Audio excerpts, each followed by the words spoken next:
Hello, anime fans. Welcome, everyone. So at the start of episode 2, we see Kuz, who has come to the storeroom because Yuki has called him there. Alya is also present. These three are going to clean the storeroom together. After this, Yuki asks Kuz to fetch some board games. Kuz picks them up. These are cards. Seeing the cards, Yuki says, "Yesterday we played a card game in the student council." Kuz asks, "So who won?" Yuki replies, "I won, but at that moment." Alya says, "Less talk and more work after that." Kuz gets back to his work.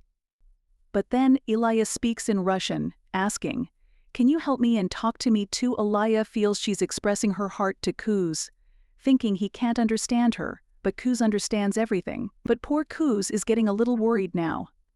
After this, Alya and Yuki thank Kuz because he helped them with their work. But suddenly, the student council president, Kazaki, arrives. He says, "Oh, I've heard a lot about you. You're quite talented." Seeing Kazaki, Kuz thinks, "So this is the superstar president." After that, Kuz starts leaving. But Kazaki says, "You've helped us a lot. How about you join us for dinner?" Kuz says. There's no need, but Yuki interrupts, saying, "You should accept this offer because no one is waiting for you at home with cooked food." Hearing this, Anja asks, "How do you know what's going on at his home?" Yuki replies, "Our houses are nearby." After this, they all go to a restaurant for dinner. Here, Kazaki says, "I'm very impressed that you all finished the work so quickly." To which Yuki responds, "Kuz is amazing. He handles everything so well." Hearing this, Kazaki says, "Yuki rarely compliments others.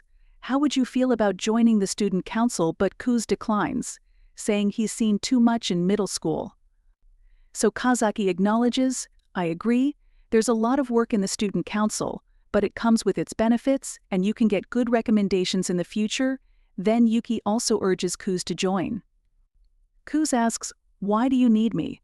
"Since you'll soon become the next president," Yuki says. "But I want to work with you." Just then, Kazaki adds, "It's not just Yuki. Our junior Kucho is also a strong contender to become the next president. Next year, Alya will stand against Yuki for the presidency." And just as they say this, the food arrives. After eating, the four of them go their separate ways, Yuki and Kazaki one way, and Alya and Kuz another. Kazaki asks Kuz to drop Alya home, but after Kazaki and Yuki leave, Alya says, "You don't need to come with me yet." Kuz decides to walk her home. Kuz asks, "Are you really going to run for student council president?" She replies, "Yes." Then she tells Kuz, "I'll leave from here," and starts walking away alone. Kuz heads home, and upon opening the door, he notices someone's shoes are already there. Then, we see a girl lying on the sofa, who asks Kuz, "Did you drop Alya home?" Kuz says, "Yes, but what are you doing here?" She replies, "I'm staying here tonight." This girl, by the way, is none other than Yuki. She then asks Kuz, "Do you even know what a childhood friend is?" Kuz answers, "Someone you grow up with." Yuki responds, "Exactly, and this includes siblings too. Siblings can also be childhood friends. But perhaps your big brain can't grasp such small things." As Yuki reads a story, she says, "Now the heroine's brother is about to kiss her." To which Kuz remarks, "They must be step-siblings." Hearing this, Yuki grabs his throat, saying, "This story is only fun if they're real siblings and friends." Yuki is Kuz's little sister, and they live in separate apartments. The next morning, Yuki climbs on top of Kuz to wake him up, just like she always has. Kuz tells her to get off, but Yuki asks, "First, tell me if you love me or not." Kuz responds, "Stop talking nonsense and get off me quickly." Yuki asks, "Why? Is something happening in your heart?" Kuz says, "You go away, Mila." Then, we see Kuz and Yuki together at the movies. After watching the movie, Yuki wants to see it again, but Kuz reminds her that they also need to go shopping. So they head out to buy clothes. Yuki picks out a dress, but it's very expensive. Yuki remarks, "Girls' fashion and beauty items are really expensive." Kuz asks, "My dear sister, is it just me? Or is a beautiful rich girl with silver hair staring at us from the corner?" Yuki replies, "Yes, you're right, and it's Alya." Yuki mentions that she had noticed Alya quite some time ago. Kuz starts wondering what to do next, but Yuki walks over to Alya. Kuz has no choice but to join them. He greets Alya, saying, "What a coincidence. You're here too." Alya a bit panicked, replies, "I saw you both earlier, but I couldn't say hi." Alya explains that she's here to buy clothes. Then, Yuki asks Alya if she'd like to join them for lunch. Kuz asks, "Are you planning to take her to that restaurant?" Yuki replies, "Yes." Kuz says, "No, we should take her somewhere else." Hearing this, Alya asks, "What's the matter?" So Yuki asks Alya, "Do you like spicy food?" Alya says, "No." Yuki responds, "The restaurant we were planning to go to serves very spicy food.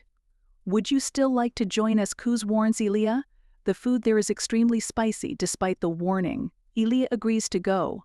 And when they see the restaurant, Alya is shocked. The restaurant's name is Hell's Cauldron. Alya asks, "Why is there hell in its name?" Yuki explains, "Because all the dishes served here have hell in them." Kuz warns Alya again, but she doesn't listen. They enter the restaurant, and looking at the menu, Alya gets confused. So Yuki starts explaining the dishes, all of which are extremely spicy, enough to burn your whole mouth. Kuz orders a dish that's the least spicy. Alya orders the same dish. Since they're ordering the same dish, Yuki does too. Seeing Yuki, Alya comments, "You're dressed quite elegantly today." Yuki responds, "It's a holiday, so I thought I'd wear something different." But then Yuki says, "This morning, I was in bed with Kuz." Hearing this, both Kuz and Alya react in shock. Yuki adds, "I wanted to try wearing something different today, so I borrowed this shirt from him." Kuz tries to explain to Alya that Yuki suddenly showed up at his room and lay down on the bed, but Alya doesn't believe him. After this, their dish arrives full of pure blood hell. Just seeing it makes Alya nervous, as the dish is full of chilies. Alya pushes her mind to the limit and eats it, but after a few bites, she feels like she's entered another world. After this, Yuki and Kuz praise the food, but then Alya speaks in Russian, saying, "Please help me, someone." Hearing this, Kuz tells her, "Alya, if you don't want to eat this food, you don't have to." But Alya replies that she loves the food. Before Kuz can say anything else, Yuki asks Alya, "How do you like the food?" Alya replies, "It's great." So Yuki says, "In this restaurant, you can also use the devil's tear drink to make your food even spicier. Would you like to try it?" Kuz realizes that Yuki is doing this on purpose, so he advises Alya not to take the drink. But Alya doesn't listen and pours the drink over her food, taking a bite before letting out a loud scream. Afterward, we see Kuz and Alya in a park, while Yuki goes off to buy something. Seeing Alya, Kuz asks, "Would you like to have some ice cream?" She says, "Yes," as they eat ice cream. Kuz asks her why she wants to become the student council president.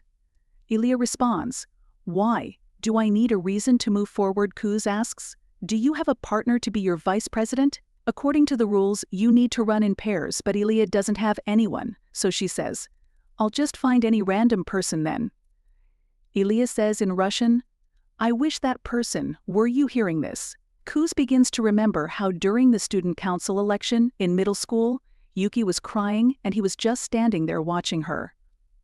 At that moment, Alya asks Kuz if he is free and if he can help her with something. Hearing this, Kuz asks what kind of help. Alya then says she needs to buy some clothes and asks if he can go shopping with her. Kuz tells her that usually, a boy and a girl only go shopping for clothes together when they are really close to each other. But then Kuz remembers that Alya doesn't have many friends she can go shopping with, and perhaps that's why she asked him to go along. After thinking this, he agrees to go with her. As they look at clothes, Alya starts thinking about how Kuz agreed to go shopping so easily. She wonders if he's just pitying her because he doesn't believe she stands a chance of becoming president. She goes to the changing room to try on some clothes and asks Kuz to wait outside. Alya had made up her mind that she would show him who the real boss was with her sense of fashion. But then she realizes that Kuz might hear the sound of her changing clothes, so she asks him to stand further away, and Kuz agrees. She puts on a cute dress and thinks about stepping out, but then worries. She decides that if Kuz doesn't react, she will slap him hard. She steps out of the changing room, and Kuz compliments her, which makes her blush. Kuz then praises her in more detail, which Alya wasn't prepared for, so she rushes back into the changing room to regain her composure. Outside, Kuz also starts thinking about how he isn't handling all this embarrassment well, and meanwhile, The people around them are thinking they are a couple and calling them cute. Alya pulls herself together and thinks, I didn't expect Kuz to be so good at complimenting girls. She then wonders if Kuz has a habit of doing this because of Yuki.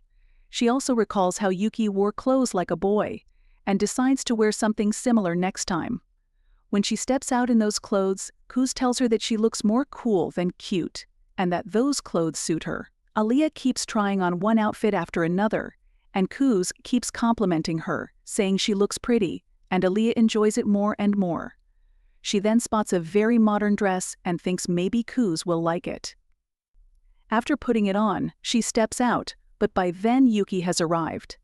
Yuki looks at Alya's dress and says, "This is a bit too much," and Kuz says the same thing. Hearing this, Alya returns to the changing room. Then she speaks in Russian again, saying she feels like disappearing.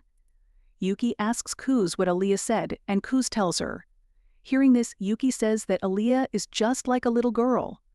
The scene then shows all of them sitting on the train, heading back home. On the way, Yuki says to Alya that she had a lot of fun today, and that they should do this again sometime.